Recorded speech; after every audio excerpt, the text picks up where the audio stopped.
Hi! It's Ashley. Me. Hi, how's it going?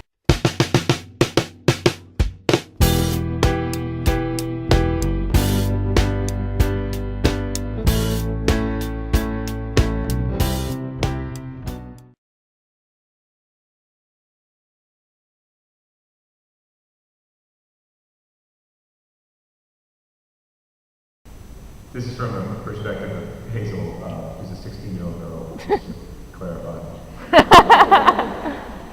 My favorite book by a wide margin was An Imperial Affliction, but I didn't like to tell people about it.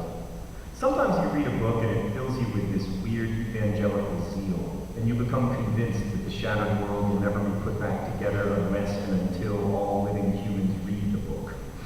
And then there are books like An Imperial Affliction, which you can't tell people about. Books so special and rare and yours that advertising your affection feels like a betrayal. It wasn't even that the book was so good or anything. It was just that the author, Peter Van Houten, seemed to understand me in weird and impossible ways.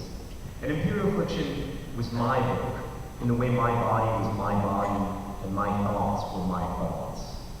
But even so, I told Augustus. My favorite book is probably An Imperial Affliction, I said. Does it feature zombies? He asked.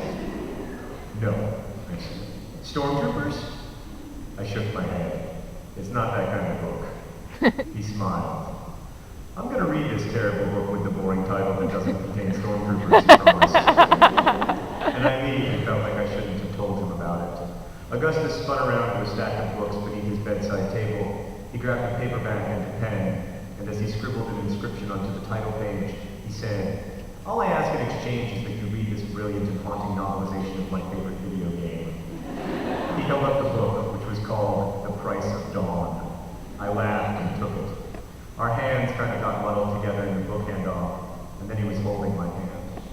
"Cold," he said, pressing a finger to my pale wrist. "Not cold so much as under-oxygenated," I said. I love it when you talk medical to me. He stood and pulled me up with him.